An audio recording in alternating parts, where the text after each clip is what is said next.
You're saying, like, do we need God? Is what you're asking me. Do humans need God? That's a that's a loaded question.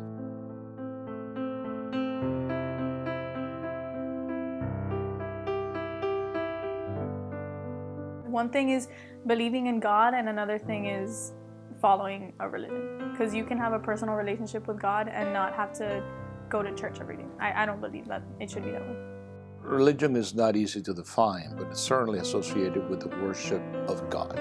I would even say that there is religion all around us, and we don't even notice it. Religion is the systematic and organized way of thinking and beliefs practiced by a group of people. So when I look at religion, I see the best kind of group thing that exists out there. Certainly a way in which human beings organize their existence in relation to something transcendent, something spiritual. What's the point of religion? For me, the ultimate thing is the community aspect, and it's all community surrounded around a very central topic, or a very central figure, or a very central group of texts, and that's powerful.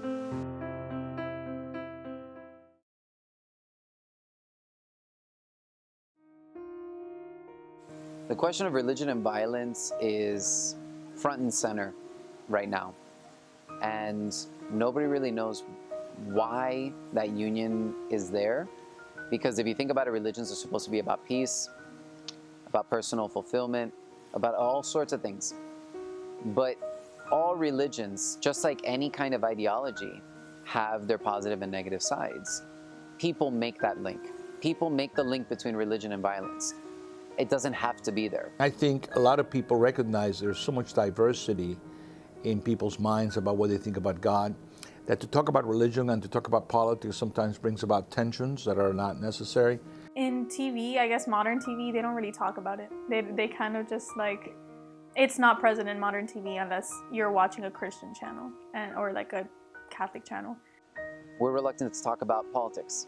We're reluctant to talk about money. We're reluctant to talk about sex. We're reluctant to talk about a lot of things, our personal lives.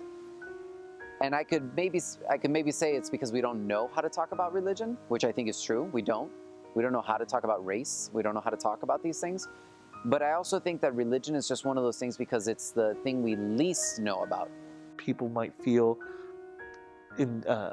judged for their own actions, that nobody wants to tell them what to do, even though personally I don't necessarily think that religion is designed for that way. Rather, it's a choice. You know, you choose religion, not religion chooses you. Churches are very good at what they do.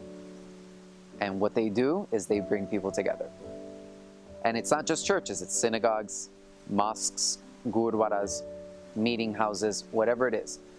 But religious organizations like that are just very good at bringing people together. So think about this. I mean, what are some of the spaces that people normally congregate? People go to school. People go to work. What else?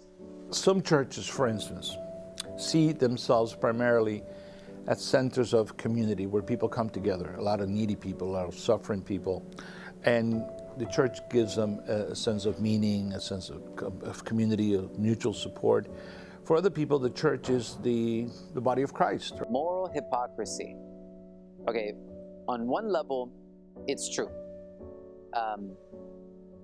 People of all different stripes act differently when they're in church and when they're outside of church. All of us. But you know what? Even my students act differently when they're in my classroom and when they're out of my classroom. And even you might act one way in front of your parents and another way in front of your friends. So the first thing I want to say is that it's totally normal to act one way in one setting and act a different way in another setting. It's completely normal. We all do it. It's part of what makes us human. From the academic point of view, Jesus is on the same footing as Krishna, same footing as the Prophet Muhammad. I mean, these are religious leaders, people who certainly have made a great difference in the world. But from the point of view of religion, the study of religion, there are all these religions and all these founders, the Buddha, Jesus, Muhammad, Krishna, all of them are on the same footing. For me, it's one of the most powerful narratives we have, and that's incredible.